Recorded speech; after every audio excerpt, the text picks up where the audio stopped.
Merci, Monsieur le Président, Excellence. Good afternoon. It's a real pleasure to brief you today. Since we last reported to this Council in March, we have continued our dialogue and cooperation with the interim government of Syria, the Syrian Arab Republic, which has granted our team of investigators access to different parts of the country. In recent weeks, important steps to deal with past violations have been taken, particularly the establishment in May of the National Transitional Justice Authority and the National Authority for Missing Persons.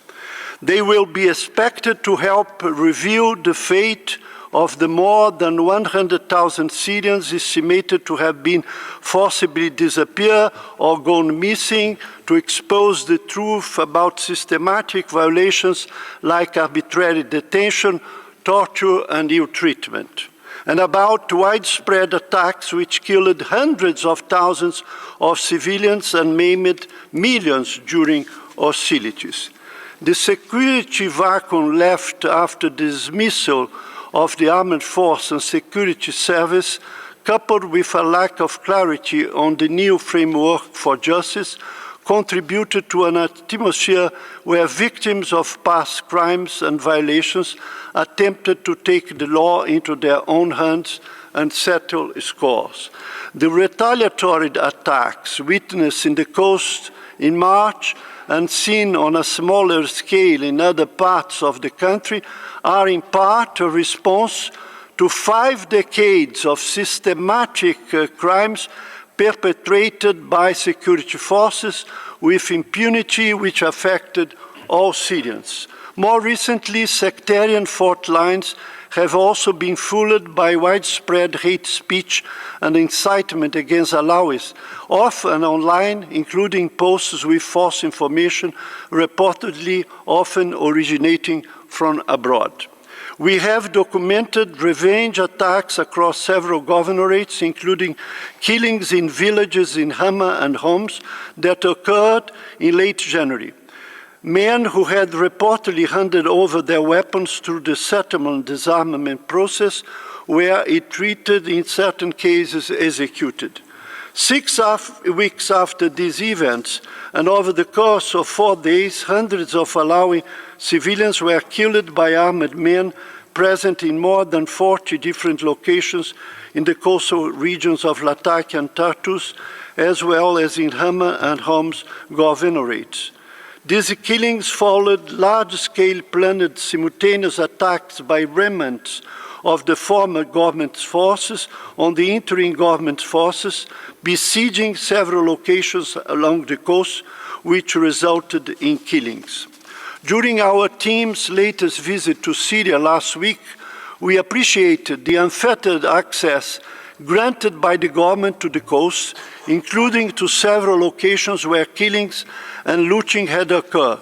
We met with a number of civil and security authorities in the area, eyewitnesses and victims' families.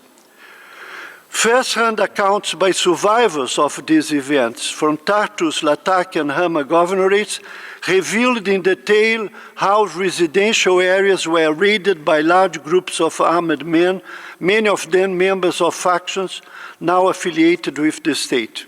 They told us how the assailants detained, treated and executed Alawis. We acknowledge the interim authorities' establishment of a national inquiry to investigate these violations and an additional high-level committee to maintain civil peace. The interim government has also informed that dozens of alleged perpetrators of those crimes have been arrested. Protection of civilians is essential to prevent further violations and crimes. We welcome the commitment of President al-Assad to hold those responsible accountable, to restore confidence for state institutions amongst the affected communities. Tens of thousands of Alawis have already been displaced from their hometowns and villages in Latakia, Tartus, Homs, and Hama, and among them over 40,000 reportedly crossed into Lebanon.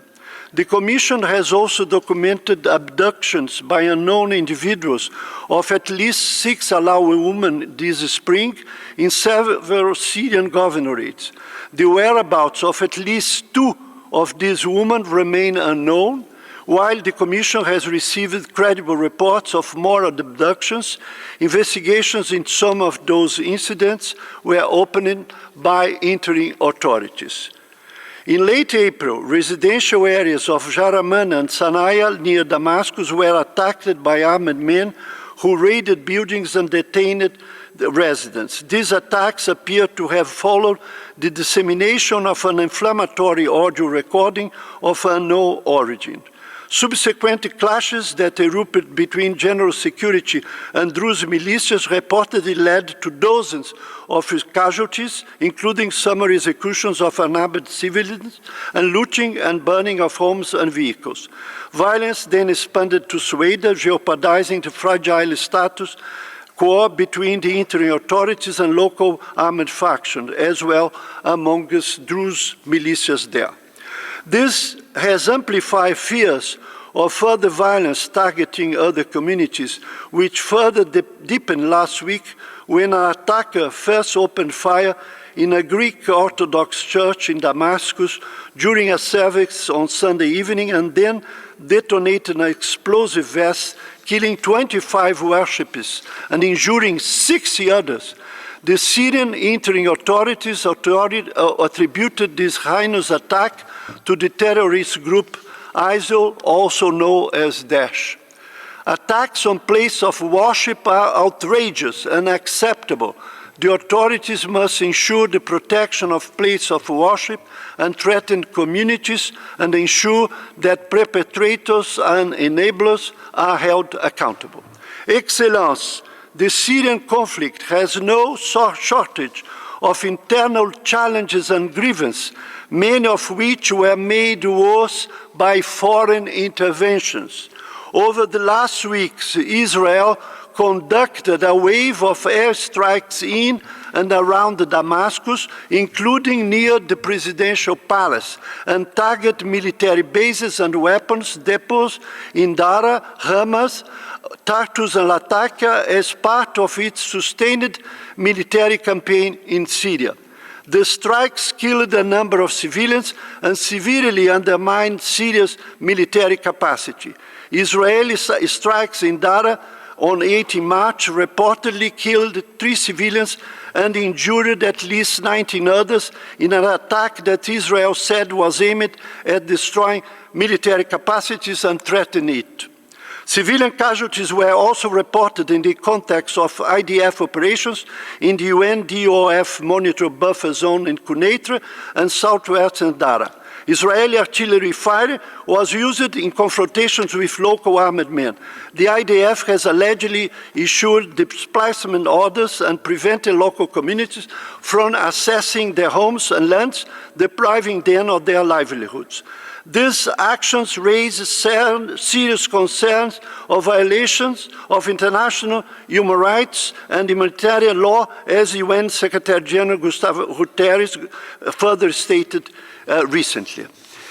Meanwhile, over 32 men, women and children continue to be deprived of their liberty in overcrowded prisons and camps in northeast Syria in appalling conditions. While more than 5,000 Iraqis have been repatriated from the camps this year, progress in repatriating or releasing the foreigners or Syrians from camps is extremely slow. More than 200,000 children is still held there, wait the end of their ordeal.